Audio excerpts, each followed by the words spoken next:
السلام علیکم ورحمۃ اللہ وبرکاتہ۔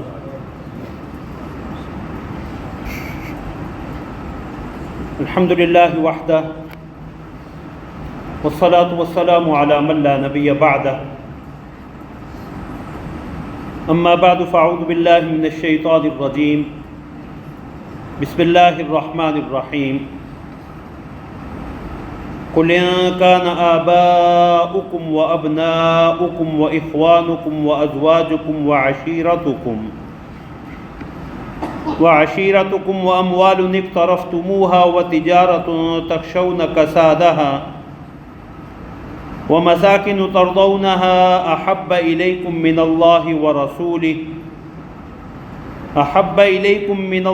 ورسوله وجهاد في سبيله فتربصوا حتى يأتي الله بأمره والله لا يهدي القوم الفاسقين۔ صدق الله العظيم۔ اللهم صل على محمد وعلى آل محمد كما صليت على إبراهيم وعلى آل إبراهيم إنك حميد مجيد۔ اللهم بارك على محمد وعلى آل محمد كما باركت على إبراهيم وعلى آل إبراهيم إنك حميد مجيد۔ سبحانك لا علم لنا إلا ما علمتنا إنك أنت العليم الحكيم۔ رب اشرح لي صدري ويسر لي أمري واحلل عقدة من لساني يفقهوا قولي۔ اللهم انفعنا بما علمتنا وعلمنا ما ينفعنا وزدنا علما۔ اما بعد، حضرات محترم، رسول اللہ صلی اللہ علیہ وسلم کے امت پر حقوق کے حوالے سے حق ایمان اور حق تعظیم کے بعد حق محبت کے بیان کا سلسلہ جاری ہے۔ رسول اللہ صلی اللہ علیہ وسلم کی محبت کے دیگر تمام محبتوں پہ غالب اور مقدم ہونے کو قرآن کریم نے خود بیان فرمایا ہے، اور رسول اللہ صلی اللہ علیہ وسلم نے اسے کمال ایمان کی علامت قرار دیا ہے۔ رسول اللہ صلی اللہ علیہ وسلم سے محبت کے اسباب کے حوالے سے گفتگو کے بعد گزشتہ جمعہ حضرات صحابہ رضی اللہ تعالی عنہم کی زندگی سے مظاہر محبت کے بیان کا سلسلہ شروع کیا تھا، اور یہ موضوع اس قدر طویل ہے کہ اس کے لیے کئی نشستیں درکار ہیں، لیکن انشاءاللہ ایک طالب علم کی حیثیت سے کوشش ہوگی کہ آج اس موضوع کو سمیٹا جائے تاکہ اگلی نشست میں رسول اللہ صلی اللہ علیہ وسلم کی محبت کی علامات اور اس کے ثمرات کو بیان کیا جا سکے۔ اللہ رب العزت ہمیں حق بات سننے، سمجھنے اور اپنانے کی توفیق عطا فرمائیں۔ حضرات صحابہ نے رضی اللہ تعالی عنہم اجمعین نے عملی طور پہ دنیا کے سامنے یہ نمونہ پیش کیا ہے کہ رسول اللہ صلی اللہ علیہ وسلم کی محبت انہیں اپنے آباء و اجداد، ماں باپ، اولاد، بھائی بہنوں، بیوی بچوں، خاندان، مال و دولت، تجارت اور رہائش گاہیں، جو 8 چیزیں اللہ رب العزت نے اس آیت کریمہ میں بیان فرمائیں، تو حضرات صحابہ نے عملی طور پہ یہ نمونہ پیش کیا کہ ان کے ہاں اللہ اور اس کے رسول کی محبت ان تمام محبتوں پہ غالب اور مقدم تھی۔ انہی مظاہر محبت میں رسول اللہ صلی اللہ علیہ وسلم کہ ایک سچے جانثار صحابی حضرت زید ابن دثنہ رضی اللہ تعالیٰ عنہ ہیں۔ قریش کی قید میں ہیں، مکہ مکرمہ میں قتل کا فیصلہ ہو چکا ہے، اور عین اس وقت جب موت سامنے دکھائی دے رہی ہے، ابو سفیان نے جو ابھی ایمان نہیں لائے تھے زید ابن دثنہ سے ایک سوال کیا کہ زید بتاؤ تمہارا کیا خیال ہے کہ تمہاری جگہ یہاں محمد صلی اللہ علیہ وسلم ہوں اور تمہاری جان چھوٹ جائے؟ تڑپ اٹھے اور فوراً ارشاد فرمایا تم تو یہ سوال کر رہے ہو کہ میری جگہ یہاں محمد الرسول اللہ صلی اللہ علیہ وسلم ہوں، میری تو رسول اللہ صلی اللہ علیہ وسلم سے محبت یہ بھی گوارا نہیں کرتی کہ رسول اللہ صلی اللہ علیہ وسلم مدینہ منورہ میں اپنے گھر میں آرام فرما ہوں اور وہاں بھی ان کو کوئی کانٹا چبھ جائے۔ رسول اللہ صلی اللہ علیہ وسلم کے ساتھ حضرات صحابہ نے محبت کا ہر ممکن طریقے سے اظہار فرمایا ہے۔ حضرت اسید ابن حضیر رضی اللہ تعالی عنہ رسول اللہ صلی اللہ علیہ وسلم نے جب اپنی زندگی کے آخری ایام میں حضرات صحابہ سے یہ کہا کہ میں نے غیر ارادی طور پہ کسی کو کوئی دکھ پہنچایا ہو، مجھ سے کسی کو تکلیف پہنچی ہو، تو وہ یا تو مجھے معاف کر دے یا اس کا بدلہ لے لے۔ اس سے حقوق العباد کی اہمیت کا بھی اندازہ ہوتا کہ اللہ کے آخری پیغمبر محمد الرسول اللہ صلی اللہ علیہ وسلم بھی حقوق العباد کے معاملے میں کس قدر حساس ہیں۔ تو حضرت اسید ابن حضیر رضی اللہ تعالیٰ عنہ حضرات صحابہ نے رونا شروع کر دیا۔ حضرت اسید ابن حضیر رضی اللہ تعالیٰ عنہ کھڑے ہوئے اور کہا یا رسول اللہ، یہ غزوہ سے واپسی کے دوران آپ نے مجھے چھڑی چبھوئی تھی، میں اس کا بدلہ لینا چاہتا ہوں۔ رسول اللہ صلی اللہ علیہ وسلم نے اپنا کرتا مبارک اوپر اٹھایا اور فرمایا یہ چھڑی لو اور اپنا بدلہ لے لو۔ اسید ابن حضیر رضی اللہ تعالیٰ عنہ کہنے لگے یا رسول اللہ، میرا گھوڑا اس دن سست رفتار تھا اور آپ پیچھے سے گھوڑے کو بھگاتے ہوئے آئے تھے، تیز رفتاری کے عالم میں تھے، اور اس موقع پہ آپ نے مجھے چھڑی لگاتے ہوئے کہا تھا کہ جلدی چلو، تو مجھے اس سے تکلیف ہوئی تھی۔ تو رسول اللہ صلی اللہ علیہ وسلم نے فرمایا اچھا یہ چھڑی لو، تم بھاگتے ہوئے دور سے دوڑتے ہوئے آؤ اور اپنا بدلہ لے لو۔ حضرات صحابہ کی چیخیں نکل گئیں کہ اسید کس طرف جا رہے ہیں۔ حضرت اسید ابن حضیر رضی اللہ تعالیٰ عنہ کے دل میں کچھ اور بات تھی۔ دور سے دوڑتے ہوئے آئے، نزدیک آ کے چھڑی پھینکی اور رسول اللہ صلی اللہ علیہ وسلم کے جسد اطہر کو اپنے بازوؤں میں لیا اور چومنا شروع کر دیا اور کہا یا رسول اللہ، میں کون ہوتا ہوں آپ سے بدلہ لینے والا؟ میں تو یہ چاہتا تھا کہ آپ کے جسم مبارک کا لمس مبارک جو ہے وہ مجھے حاصل ہو جائے۔ ایسا ہی ایک اور واقعہ حضرت سواد ابن غزیہ رضی اللہ تعالیٰ عنہ کا بھی ہے کہ انہوں نے بھی کہا کہ یا رسول اللہ، غزوہ بدر کے دوران صفوں کی درستگی کرتے ہوئے آپ نے مجھے چھڑی چبھوئی تھی۔ تو رسول اللہ صلی اللہ علیہ وسلم نے انہیں بھی جو ہے بدلے کا اختیار دیا۔ انہوں نے بھی حضرت اسید ابن حضیر رضی اللہ تعالیٰ عنہ کی طرح قریب آ کے چھڑی پھینکی، رسول اللہ صلی اللہ علیہ وسلم کے جسد اطہر کو اپنے بازوؤں میں لیا اور چومنا شروع کر دیا، اور پھر فرمایا میں نے ایسا کیا کہ میدان جنگ ہے، شاید جو ہے مجھے دنیا سے جانا جو ہے اور شہادت نصیب ہو جائے تو آخری وقت میں رسول اللہ صلی اللہ علیہ وسلم کے جسد اطہر کا لمس لے کے اللہ کے حضور پیش ہوں۔ حضرت عبد الرحمن ابن عوف رضی اللہ تعالیٰ عنہ رسول اللہ صلی اللہ علیہ وسلم کے دنیا سے جانے کے بعد سب سے آخری صحابی ہیں جو رسول اللہ صلی اللہ علیہ وسلم کی قبر مبارک میں اترے ہیں، اور اس کے لیے حیلہ یہ اختیار کیا کہ اپنی انگوٹھی ارادتاً جو ہے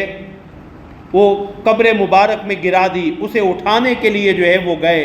اور رسول اللہ صلی اللہ علیہ وسلم کا بوسہ لے کے واپس آئے اور کہا میں یہ سعادت حاصل کرنا چاہتا تھا کہ رسول اللہ صلی اللہ علیہ وسلم کی تدفین کے وقت سب سے آخری جو ہے وہ بوسہ اور رسول اللہ صلی اللہ علیہ وسلم کا آخری دیدار جو ہے وہ مجھے حاصل ہو۔ سیدہ عائشہ رضی اللہ تعالی عنہ فرماتی رسول اللہ صلی اللہ علیہ وسلم کی وفات کو ابھی چند دن ہی گزرے تھے کہ خاتون صحابی آئیں، میرے حجرہ میں آ کے مجھ سے درخواست کی کہ آپ رسول اللہ صلی اللہ علیہ وسلم کی قبر مبارک کی زیارت کی مجھے اجازت دیں، چادر پیچھے ہٹا دیں۔ تو فرمایا میں نے اس کی خواہش کو پورا کیا۔ رسول اللہ صلی اللہ علیہ وسلم کی قبر مبارک پہ بیٹھے بیٹھے وہ صحابیہ اتنا روئیں کہ اپنی جان اللہ کے حوالے کر دی۔ حضرت بلال رضی اللہ تعالی عنہ شام چلے گئے تھے رسول اللہ صلی اللہ علیہ وسلم کی وفات کے بعد جہاد میں شرکت کے لیے۔ امام ابن کثیر رحمۃ اللہ علیہ اور دیگر اصحاب سیر نے لکھا کہ خواب میں رسول اللہ صلی اللہ علیہ وسلم کی زیارت ہوئی، تو خواب میں رسول اللہ صلی اللہ علیہ وسلم کی زیارت کے بعد مدینہ منورہ حاضری کے لیے تڑپ اٹھے، فوراً مدینہ منورہ کے لیے رخت سفر باندھا، مدینہ منورہ آئے، رسول اللہ صلی اللہ علیہ وسلم کی مسجد میں آ کے دیر تک روتے رہے۔ صحابہ نے اصرار کیا کہ بلال ہمیں پیغمبر صلی اللہ علیہ وسلم کے زمانے کی اذان ہی سنا دیں۔ فرمایا اب وہ اذان دینے کا یارہ نہیں ہے، پہلے میں اشہد ان محمد الرسول اللہ کہتا تھا، پیغمبر صلی اللہ علیہ وسلم کے رخ انور پہ نگاہ پڑتی تھی، اب اذان نہیں دے سکتا۔ حضرات صحابہ نے حسنین کریمین رضی اللہ تعالی عنہما، حضرت حسن اور حضرت حسین رضی اللہ تعالی عنہما کی سفارش ڈالی، ان کے اصرار پہ اذان کے لیے کھڑے تو ہوئے، لیکن جب اذان شروع کی اللہ اکبر اللہ اکبر اللہ اکبر اللہ اکبر اشہد ان لا الہ الا اللہ اشہد ان لا الہ الا اللہ، اتنا کہنے کے بعد جب یہ کہا اشہد ان محمد الرسول اللہ، روتے ہوئے وہیں بے ہوش ہو کے جو ہے وہ گر گئے، اذان بھی مکمل نہیں کر سکے۔ حضرت بلال رضی اللہ تعالی عنہ کا ہی آخری وقت ہے، اہلیہ نے غم کے کچھ کلمات کہہ دیے، واہ حزنا، کہ ہم پہ غم کا ایک پہاڑ ٹوٹنے جا رہا ہے، آپ دنیا سے رخصت ہو رہے ہیں۔ تو سیدنا بلال رضی اللہ تعالیٰ عنہ نے فرمایا واہ تربا، تمہارے لیے تو غم کا موقع ہے، میرے لیے خوشی کا موقع ہے۔ غدن نلقل احبہ محمدا وحزبہ، کل تو دنیا سے آنکھیں بند ہونے کے بعد محمد الرسول اللہ اور ان کے ساتھیوں سے ملاقات کا سبب پیدا ہو رہا ہے۔ حضرت سعد بن ابی وقاص رضی اللہ تعالی عنہ جب ایمان قبول کیا، والدہ کو پتہ چلا، ان کی والدہ محترمہ کو جب پتہ چلا تو کہنے لگی ما ھذا الدین الذی احدثت، یہ کیا نیا دین تو نے اختیار کر لیا، واللہ لتدعن دینک ھذا او لا آکل ولا اشرب حتی اموت، یا تو یہ دین چھوڑ ورنہ میں بھوک ہڑتال کر رہی ہوں، کچھ کھاؤں پیوں گی نہیں، مر جاؤں گی۔ فتعیر بامک، لوگ تجھے تیری ماں کا طعنہ دیں گے، یا قاتل امک، کہ اپنی ماں کا قاتل ہے۔ سیدنا سعد بن ابی وقاص رضی اللہ تعالیٰ عنہ نے ماں کو بڑا سمجھایا کہ اماں یہ ضد نہ کریں،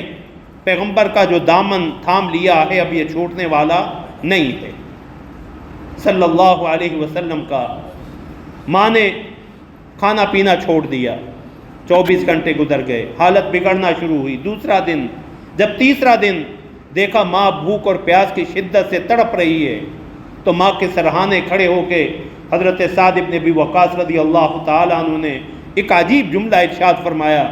فرمایا یا امہ ان کانت لکی مئۃ نفس فخرجت نفسا نفسا لن اترک دین محمد صلی اللہ علیہ وسلم لشیء، امی یہ تو تیری ایک جان ہے جو تڑپتے ہوئے نکلتی ہے، اگر تجھے 100 جانیں مل جائیں اور تو 100 مرتبہ اسی طرح تڑپتی ہوئی میرے سامنے دنیا سے جائے، اللہ کی قسم میں کبھی بھی محمد الرسول اللہ صلی اللہ علیہ وسلم کے دامن کو نہیں چھوڑ سکتا۔ حضرت مصعب ابن عمیر رضی اللہ تعالیٰ عنہ انتہائی ناد و نام میں پلنے بڑھنے والے صحابی، جن کے بارے میں آتا ہے کہ 200 درہم کی تو ان کی پوشاک ہوا کرتی تھی، قمیص ہوا کرتی تھی۔ رسول اللہ صلی اللہ علیہ وسلم کی خدمت میں حاضر ہوئے، جب ایمان قبول کیا تو ماں باپ نے جسم کا لباس بھی اتروا لیا کہ ہماری کمائی ہے، یا دین چھوڑ یا یہ لباس بھی اتار کے جا۔ تو چمڑے کے چیتھڑوں سے اپنا سطر چھپا کے رسول اللہ صلی اللہ علیہ وسلم کی خدمت میں حاضر ہوئے۔ رسول اللہ صلی اللہ علیہ وسلم دیکھ کے رو پڑے اور فرمایا، مصعب کو تم جانتے ہو، اس کے لباس سے بھی آگاہ ہو۔ دعاہ حب اللہ و حب رسولہ الی ما ترون۔ مصعب ابن عمیر کی یہ حالت اللہ اور اللہ کے رسول کی محبت کی بنا پہ یہاں پہنچی ہے۔ ایسے ہی ایک اور جانثار صحابی حضرت عبداللہ ذو البجادین ہیں رضی اللہ تعالیٰ عنہ۔ بجادین یا بجادتین دونوں ان کے لقب ہیں، ذو البجادین اور ذو البجادتین۔ بجادہ کپڑے کے ٹکڑے کو کہتے ہیں۔ والد سفر پہ گئے ہوئے تھے انہوں نے ایمان قبول کیا، چچا نے بڑا سمجھایا، مارا پیٹا، لیکن دین چھوڑنے پہ آمادہ نہ ہوئے۔ تو چچا نے کہا گھر سے نکل جاؤ۔ گھر سے نکلنے لگے، پھر آواز دی اور کہا یہ جسم پہ تیرے جو لباس ہے یہ بھی تیرے باپ کی کمائی، یہ بھی اتار کے جا۔ وہ لباس بھی زبردستی اتروا لیا۔ ماں نے منہ دوسری طرف پھیر کے چادر پھینکی کہ بیٹا اس سے اپنا سطر تو چھپا لو۔ اس کے 2 ٹکڑے کیے، ایک اوپر لیا، دوسرا سطر ڈھانپ کے رسول اللہ صلی اللہ علیہ وسلم کی خدمت میں حاضر ہوئے۔ رسول اللہ صلی اللہ علیہ وسلم کو بدریہ وہی پہلے ہی پتہ چل گیا، رسول اللہ صلی اللہ علیہ وسلم نے کھڑے ہو کے استقبال کیا۔ اصحاب صفہ میں شریک رہے، انہی میں شامل ہو گئے۔ اس غزوہ میں بیمار پڑے، واپسی پہ رسول اللہ صلی اللہ علیہ وسلم نے دریافت کیا کہ عبداللہ دکھائی نہیں دے رہے، کہ رسول اللہ وہ تو اپنے خیمے میں بیمار پڑے ہیں۔ تو رسول اللہ صلی اللہ علیہ وسلم خود عیادت کے لیے تشریف لائے، اور رسول اللہ صلی اللہ علیہ وسلم نے ازراہ محبت اپنی گود میں ان کا سر رکھا، اور سیدنا عبداللہ ذو البجادتین نگاہیں رخ انور پہ ٹکی ہوئی ہیں، اسی عالم میں جو ہے وہ دنیا سے چلے گئے ہیں۔ رسول اللہ صلی اللہ علیہ وسلم نے سیدنا ابو بکر اور حضرت عمر رضی اللہ تعالیٰ عنہ کو کہا کہ عبداللہ کے غسل اور کفن کی ذمہ داری تمہاری ہے، اور پھر فرمایا جب غسل دے لو جنازے کے لیے مجھے بلانا۔ اور جنازے کے بعد رسول اللہ صلی اللہ علیہ وسلم نے خود حضرت عبداللہ ذو البجادتین کی قبر میں اترے، اور حضرت ابو بکر اور حضرت عمر کو کہا کہ عبداللہ کا یہ جسد مجھے میرے ہاتھوں میں دو۔ رسول اللہ صلی اللہ علیہ وسلم نے اپنے دست مبارک سے اپنے اس لاڈلے کو، محبوب اور محب صحابی کو قبر میں اتارا، اور پھر ایک عجیب دعا فرمائی جسے سن کے حضرات صحابہ چیخیں مار کے رو پڑے۔ فرمایا اللہ میں عبداللہ سے راضی ہوں، تو بھی عبداللہ سے راضی ہو جا۔ حضرت عمر رضی اللہ تعالیٰ عنہ فرماتے میں نے کبھی موت کی تمنا نہیں کی تھی، یہ وہ موقع تھا جب میں نے رسول اللہ کی یہ دعا سنی تو میرا جی یہ چاہا کہ کاش آج عبداللہ ذو البجادتین کی جمع عمر ابن خطاب یہاں رسول اللہ کے ہاتھوں میں ہوتا۔ حضرت عبداللہ بن مسعود رضی اللہ تعالیٰ عنہ نے بھی اسی تمنا کا اظہار کیا۔ تو حضرات صحابہ نے اپنا سب کچھ جو ہے وہ اللہ کے پیغمبر صلی اللہ علیہ وسلم کی محبت پہ قربان کیا۔ انہی صحابہ میں اور پھر ایمان لانے کے بعد حضرات صحابہ کی جو قلبی کیفیت تبدیل ہوئی ہے، وہ صحابہ جو چند لمحے پہلے آپ کی جان کے دشمن تھے،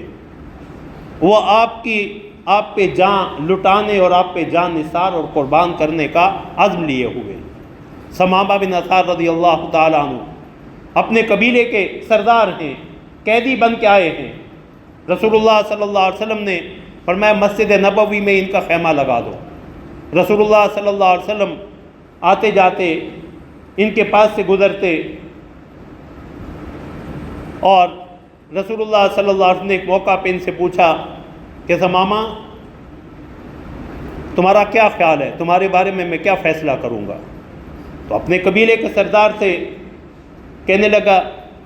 ان تعفو تعفو عن کریم و ان تقتل تقتل زاد من، اگر معاف کریں گے تو کسی خاندانی آدمی کو معاف کریں گے، کریم آدمی کو، سخی آدمی کو معاف کریں گے جو آپ کا احسان زندگی بھر یاد رکھے گا، اور اگر قتل کا فیصلہ کریں گے تو یاد رکھیے گا میرا قبیلہ جو ہے وہ اس کا بدلہ لیے بغیر نہیں چھوڑے گا۔ تو رسول اللہ صلی اللہ علیہ وسلم نے فرمایا اطلقوا سراحہ، اس کے ہاتھ کھول دو، قید کھول دو۔ تو ثمامہ بن اسال کہتے ہیں کہ رسول اللہ صلی اللہ علیہ وسلم نے جب مجھے آزاد کرنے کا حکم دیا، میں گیا، جا کے میں نے غسل کیا، اور غسل کر کے آ کے پھر رسول اللہ صلی اللہ علیہ وسلم کی مجلس میں مسجد نبوی میں حاضر ہوا۔ تو رسول اللہ صلی اللہ علیہ وسلم نے فرمایا ثمامہ کیسے آنا ہوا؟ کہا اشہد ان لا الہ الا اللہ واشہد ان محمد رسول اللہ۔ صحابہ کے ہاں مبالغہ آرائیاں نہیں تھیں، قسم اٹھا کے کہنے لگے کہ ابھی چند لمحے پہلے روئے ارض پہ مجھے آپ سے زیادہ معاذ اللہ کسی سے نفرت نہیں تھی، اور اب اس وقت روئے ارض پہ مجھے آپ سے زیادہ محبوب کوئی نہیں ہے۔ رسول اللہ صلی اللہ علیہ وسلم کو جب ایمان لے آئے، قریش کو خبر ملی کہ ثمامہ بن اسال جو ہے وہ ایمان لے آئے، تو قریش نے تانا دیا کہ قید سے گھبرا کے جو ہے وہ ایمان قبول کر لیا۔ ثمامہ بن اسال نے کہا نہیں، میں قید سے گھبرا کے نہیں، محمد الرسول اللہ کے حسن اخلاق سے متاثر ہو کے میں نے اسلام قبول کیا۔ اور پھر قریش کو کہا کہ تمہاری تجارتی شاہراہ میرے علاقے سے ہو کے گزرتی، اناج کا ایک دانہ بھی اب مکے نہیں آ پائے گا۔ قریش نے جب یہ سنا تو رسول اللہ صلی اللہ علیہ وسلم کی خدمت میں قاصد بھیجا، تو رسول اللہ صلی اللہ علیہ وسلم نے ثمامہ بن اسال کو جو ہے یہ پیغام بھیجا کہ اپنے اس ارادے سے بعد آ جاؤ، محمد قطع رحمی اور ظلم کے لیے جو ہے وہ نہیں بھیجے گئے۔ انہی میں شیبہ بن عثمان رضی اللہ تعالی عنہ، مکہ مکرمہ کے کلید بردار صحابی، بیت اللہ کی چابی جن کے پاس ہوتی تھی، فرمایا فتح مکہ کے موقع پہ رسول اللہ صلی اللہ علیہ وسلم پہ مکہ کی اکثریت جو ہے وہ ایمان لے آئی، لیکن میرے دل میں یہ تھا کہ اگر عرب و عجم سارے کے سارے بھی محمد الرسول اللہ صلی اللہ علیہ وسلم پہ ایمان لے آئیں، میں ان پہ ایمان تب بھی نہیں لاؤں گا۔ اس قدر جو ہے وہ میں ضد اور عناد میں تھا، اور میں اس موقع میں تھا کہ میں کسی صورت رسول اللہ صلی اللہ علیہ وسلم کو نقصان پہنچا سکوں۔ تو جب رسول اللہ صلی اللہ علیہ وسلم حنین کے لیے، غزوہ حنین کے لیے نکلیں، تو دوران سفر جو ہے میں بھی ساتھ ہو لیا، اور دوران سفر میں نے موقع پا کے چاہا کہ رسول اللہ صلی اللہ علیہ وسلم پہ تلوار کا وار کروں، تو اچانک ایک بجلی سی کوندی جس سے میری آنکھیں جو ہے وہ اس کی چمک کی وجہ سے بند ہو گئی، مجھے دکھائی کچھ نہیں دیا۔ اور اس کے بعد جب میں نے دیکھا تو رسول اللہ صلی اللہ علیہ وسلم میری طرف جو ہے وہ دیکھ کے مسکرا رہے تھے۔ تو فرمایا شیبہ کیا ارادہ لے کے آیا تھا؟ کہنے لگے کچھ بھی نہیں۔ تو فرمایا ادن منی، ذرا میرے قریب تو آ۔ تو حضرت شیبہ بن عثمان کہتے ہیں میں رسول اللہ صلی اللہ علیہ وسلم کے قریب گیا، فمسح صدری، آپ نے اپنا دست مبارک میرے سینے پہ پھیرا اور فرمایا اللہم اعذہ من الشیطان، اللہ اسے شیطان کے شر سے محفوظ فرما دے۔ فرمایا بس یہ کہنے کی دیر تھی، فوراً کلمہ شہادت میری زبان پہ جاری ہو گیا، اشہد ان لا الہ الا اللہ واشہد ان محمد الرسول اللہ۔ اور فرمایا کلمہ پڑھنے کی دیر تھی، جو رسول اللہ کے قتل کے ارادے سے آیا ہوا تھا، رسول اللہ صلی اللہ علیہ وسلم نے مجھے کہا کہ فقاتل فی سبیل اللہ، اب اللہ کی راہ میں جو ہے وہ جنگ شروع کر دے۔ فرمایا میں رسول اللہ صلی اللہ علیہ وسلم کے لیے میں جو ہے وہ مردانہ وار میں نے غزوہ حنین کی لڑائی لڑی، اور میں رسول اللہ صلی اللہ علیہ وسلم کے آس پاس ہی رہا کہ آپ کو کوئی جو ہے وہ تکلیف نہ پہنچے۔ اور فرمایا پھر میری محبت کا یہ عالم تھا کہ فقاتلت من ورائی، جو رسول اللہ کے قتل کرنے کے ارادے سے آیا تھا، اب رسول اللہ صلی اللہ علیہ وسلم کا دفاع کرتے ہوئے جنگ لڑ رہا۔ اور فرمایا میرے دل کی کیفیت یہ تھی کہ اگر میرا سکا باپ بھی آج میرے سامنے آ جاتا لأوقعت بہ السیف، میں گردن سے اس کا سر بھی جو ہے وہ قلم کر دیتا۔ حضرت فضالہ بن عبید رضی اللہ تعالیٰ عنہ فتح مکہ کے موقع پہ فرماتے میں دل میں یہ ارادہ لیے کہ رسول اللہ صلی اللہ علیہ وسلم کو کوئی نقصان پہنچاؤں گا۔ کھڑا تھا تو رسول اللہ صلی اللہ علیہ وسلم میرے پاس سے گزرے اور مسکرا کے پوچھا فضالہ کیا سوچ رہا ہے؟ تو میں نے کہا کچھ بھی نہیں، کنت اذکر اللہ، میں تو اللہ کا ذکر کر رہا تھا۔ تو رسول اللہ مسکرا دیے اور اللہ کے حضور دعا کی کہ اللہم اہدی، اللہ اس کے لیے بھی ہدایت کے دروازے کھول دے۔ فرمایا پیغمبر صلی اللہ علیہ وسلم کی یہ دعا کے الفاظ منہ سے نکلنے کی دیر تھی کہ میں جو ہے وہ ایمان میں نے قبول کر لیا، اور رسول اللہ صلی اللہ علیہ وسلم سے زیادہ مجھے محبوب روئے ارض پہ اس کے بعد کوئی نہیں تھا۔ وہی شیبہ بن عثمان جو چند گھڑیاں پہلے رسول اللہ کی جان لینے کے ارادے سے آئے تھے،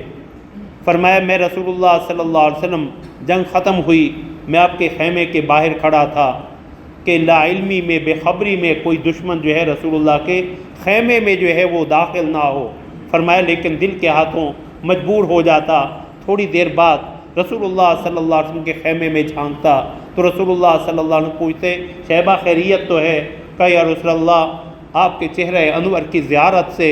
اور دیدار سے مشرف ہونے کے لیے بار بار دل کے ہاتھوں مجبور ہو کے آپ کے خیمے میں آ جاتا ہوں۔ صحابہ نے اپنی جان، اپنا مال، اپنے اعزاء اقارب سب کی قربانی رسول اللہ صلی اللہ علیہ وسلم کے لیے دی۔ مال کی قربانی، قرآن نے اس آیت کریمہ میں مال کا، تجارت کا، رہائش گاہوں کا ذکر کیا۔ حضرات صحابہ نے، مہاجرین نے مکہ مکرمہ میں اپنے گھر بار کو رسول اللہ کی محبت کے لیے چھوڑا۔ انہی سچے اور جان نثار صحابہ میں حضرت صہیب ابن سنان رومی رضی اللہ تعالیٰ عنہ بھی، جو روم سے آئے تھے، مکہ میں ہی مقیم تھے اور مکہ کے مالدار اور تاجر افراد میں ان کا شمار ہوتا تھا۔ جب ہجرت کرنے لگے، قریش کو پتہ چلا کہ صہیب بھی ہجرت کر کے مدینہ جا رہے ہیں، تو قریش نے راستہ روک لیا اور کہا کہ یہ جو مال و دولت تمہارے پاس اس وقت ہے یہ ساری مکہ کی کمائی ہے، یہ چھوڑ کے جاؤ، یہاں خود جانا ہے تو ہم راستہ نہیں روکیں گے۔ حضرت صہیب ابن سنان پہاڑی پہ چڑھ گئے جب قریش نے تعاقب کیا، اور بڑے مشہور تیر انداز سے فرمایا اگر تم جو ہے وہ مقابلہ کرنا چاہتے ہو تو میری تیر اندازی سے تم واقف ہو، میں کسی کو اپنے نزدیک نہیں لگنے دوں گا، لیکن میرے ساتھ سودا کر لو، میرا سارا مال و دولت میں بتا دیتا ہوں میں کہاں چھپا کے آیا ہوں، وہ لے لو، میرا راستہ چھوڑ دو۔ تو قریش نے حضرت صہیب ابن سنان رومی کی اس پیشکش کو قبول کیا۔ حضرت صہیب نے بتلایا میرا